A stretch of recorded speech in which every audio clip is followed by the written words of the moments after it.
Pull up a chair, kiddo. Your dad and I have been wanting to sit you down for a quick explainer on something, well, pretty important. Yeah, that's right. We figured it's time we finally talked about the birds, the bees, and the $1.50 food court hot dog. Okay, let's dive right in. We know how much you absolutely love grabbing that hot dog and soda combo when we drag you out on our weekend grocery runs. But what you probably don't realize is that your favorite cheap snack is actually the centerpiece of this wild corporate obsession. Honestly, it's maybe one of the most sophisticated business strategies in all of American retail. Exactly. It's really not just about cheap food. We're going to break down how protecting the price of that exact hot dog literally sparked a multi-million-dollar supply chain revolution. So pay attention, because by the end of this, you are going to see our family shopping trips in a completely different light. Right, so to understand this massive empire, we kind of have to go back to the early 2000s. The company had been buying their hot dogs from Hebrew National for decades, but beef prices were climbing, supply chain costs were rising across the board. The supplier basically needed to charge more, which, is totally normal in business. Usually a store just passes that extra cost right on to you, the customer. But when the CEO suggested raising the price of the hot dog combo from the $1.50 it had been since 1985, well, co-founder Jim Sinegal looked him dead in the eye and said, "If you raise the price of the effing hot dog, I will kill you. Figure it out." Okay, maybe a bit dramatic, sure, but the guy was dead serious. They flat out refused to negotiate a worse deal, and they absolutely refused to raise that price. So they just had to figure out a completely different solution. And here is that exact solution: $300 million. Instead of just paying the supplier a few cents more per hot dog, they decided to spend $300 million to build their own massive meat processing facility down in Southern California. Literally from scratch. They cut the supplier out completely and created their own Kirkland signature hot dog. And what's really fascinating here is the sheer scale of the financial hit they were willing to take. They didn't make a cheaper, worse hot dog just to save a buck. They actually made it bigger. A full quarter-pound all-beef frank.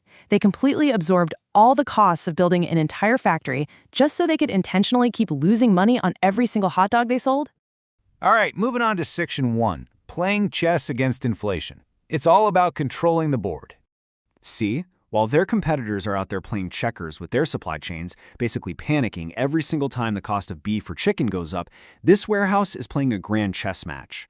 Standard retail relies on this tangled web of suppliers. But Costco, they use something called vertical integration.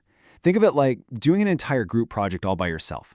Sure, it is way more work up front, but you guarantee you're going to get an A because you aren't relying on anyone else to mess it up. And they definitely didn't stop at hot dogs either. You know those $4.99 rotisserie chickens we always buy? They lose $30 to $40 million a year on those things. So they spent another $450 million to build a massive poultry facility in Nebraska. It processes 2 million chickens a week. They provide the chicks to local farmers, they provide the specific feed, they completely control the timeline. They literally own the entire chain, right from the farm to the oven.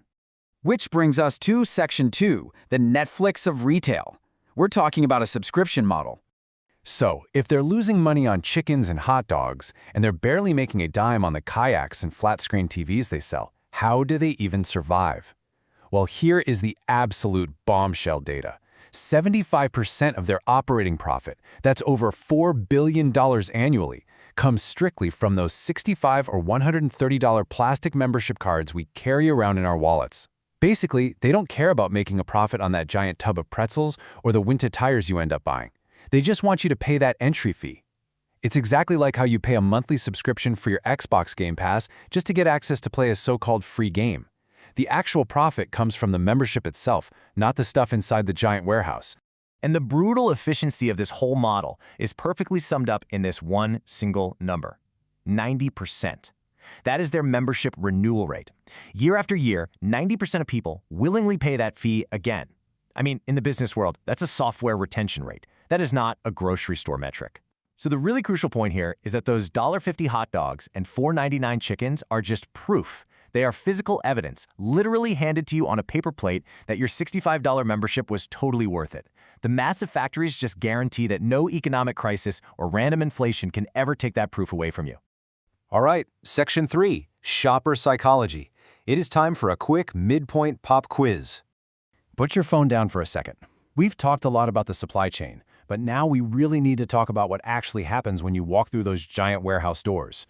Let's see if you can spot the retail traps that even your smart old parents fall into. Here are your 2 questions. First, whenever we just need milk and eggs, why do we always have to walk all the way to the absolute deepest, darkest back corner of the store to get them? And second, why do they only offer you 2 brands of olive oil instead of, say, 20 like a normal supermarket? We'll give you a brief, suspenseful pause to think about it. Tick, tock. Okay, you got your guesses? Let's see the answers. Okay, did you guess any of these? Let's break them down. Number 1 is the sunk cost fallacy. Because you already paid $65 just to get in the door, your brain naturally tricks you into shopping there more often just to kind of prove you didn't waste your money. Number 2, limited selection.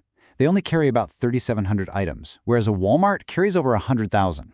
Right. And having fewer choices completely eliminates decision fatigue. You don't just stand there in the aisle for 10 minutes comparing 17 different types of pasta sauce. You just grab one and keep moving. You buy faster. And number 3 is that strategic layout.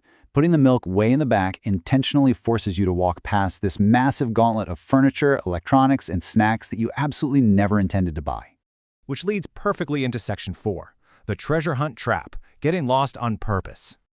The company actually meticulously engineered the store so that you get lost on purpose. Have you ever noticed that there are absolutely no signs on the aisles telling you where anything is? Yeah, that is not an accident, my dear. That is literal architecture. And this brilliantly illustrates the trap in 3 simple steps. Step 1, no aisle signs, plus they constantly move the products around, forcing you to wander the store.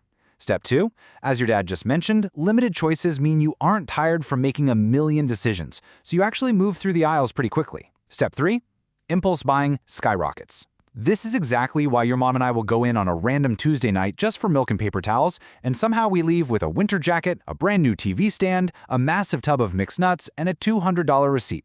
They turned grocery shopping into a giant scavenger hunt, and honestly, we lose every single time. But here's the totally crazy part.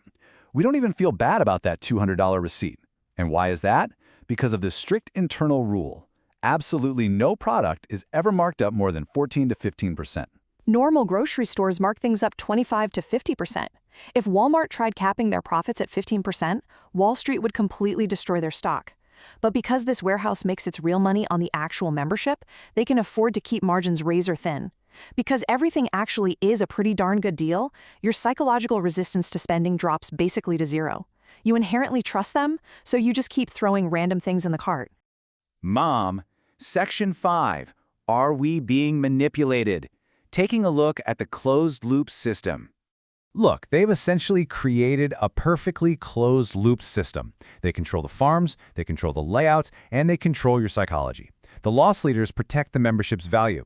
The massive factories protect the loss leaders. And the membership creates billions in recurring revenue. So, to protect your own wallet, when you eventually start buying your own groceries, we really want you to remember these 3 actionable takeaways. Number 1, beware the loss leader bait. That hot dog is really just there to blind you to the $300 you're about to spend. Number 2, recognize those sunk cost feelings. Just because you have a membership card doesn't mean you actually have to buy everything there. And number 3, which is the most important rule of all, stick to your list.